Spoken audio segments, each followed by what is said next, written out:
Good morning. It's Tuesday, December 6th. And every time I go searching for an article, I come across something that's really weird, that I don't understand why such a thing would happen. There's a lot of crazy shit that's going on in this country. But this is one of the craziest things that I've seen in a long time. It happened in North Carolina. Somebody came along in North Carolina and shot up the power grid.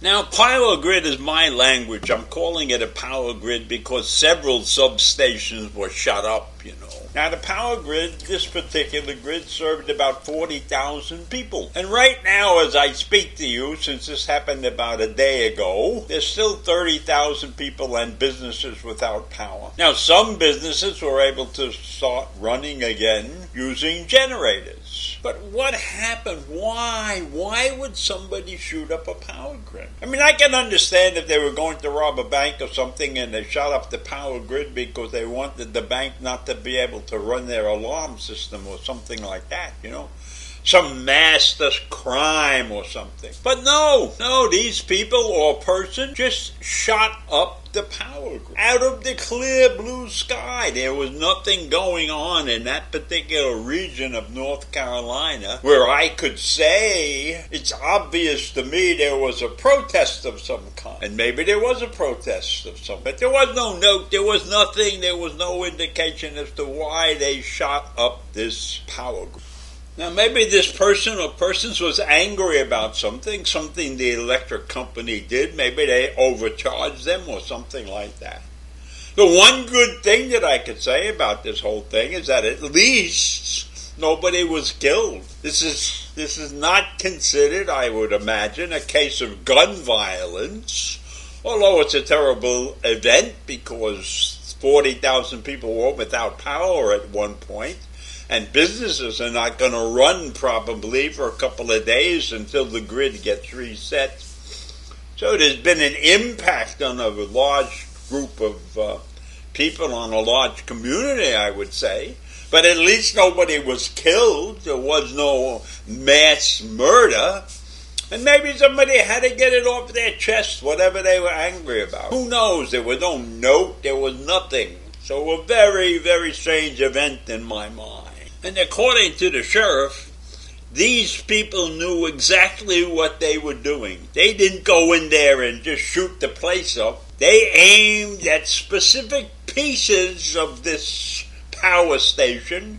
They knew exactly what to hit with their bullets. And so maybe they, did some homework or something. This is not such a random situation, according to the sheriff, and I have to believe him. I have to believe that you could probably go in and damage something in the power station and it wouldn't affect too many people, but this put 30 to 40,000 people out of business. Without light, without power, left alone in the dark in their homes. So right now we got federal and state investigators looking into this. They are probing to find a suspect or suspects in the case as the crews from the electric company are trying to carry out the costly repairs. And those repairs expect to stretch into the end of the week, Thursday or Friday of this week, right? So as I said before, 33,000 customers were still in the dark. And the Duke Energy, I guess that's the company, outage, their outage map showed that. The Duke Energy outage map confirmed that 33,000 customers are out. And there's no question in the sheriff's mind that these particular substations were targeted. And this wasn't an accident. So right now there's no suspect. There's no motive that has been announced. This is like an old-time movie where you bring in Sherlock Holmes or somebody like that, or Charlie Chan. How about Charlie Chan? He hasn't been around for a while. And if Charlie Chan showed up, that would be almost like discriminatory. People would be unhappy with an Oriental searching for a criminal. So far there's no suspects announced in the case, and it's unclear whether there was surveillance cameras at the site that caught anything, you know. Right now, every time you watch a TV show, the first thing they say is, look at the cameras. Let's see what they found out. Let's see if this person passed somewhere visually, and we can identify the suspect. But so far, there's no cameras. Now, that's amazing. In this day and age, that a place like a substation, which is critical, it's a critical piece of, I don't want to call it hardware, it's more than hardware, it's a critical part of the energy complex, right? Let's call it part of the energy complex. That's a critical piece of the energy complex. So why in the world doesn't have security cameras around it so that it could take pictures of what's going on? But I guess in North Carolina they figured everything is okay and everything is safe because there's such a beautiful country and everything, blah, blah, blah, blah, right? I don't know what's going to happen now, and maybe the energy company, Duke Energy, will smarten up and put cameras at all their other substations. Because you know if one wacko does this, it could set off a chain reaction with a bunch of other wackos. And you can bet your bottom dollar they're going to be examining all of their employees. Do they have a disgruntled employee who did this? Or possibly a customer.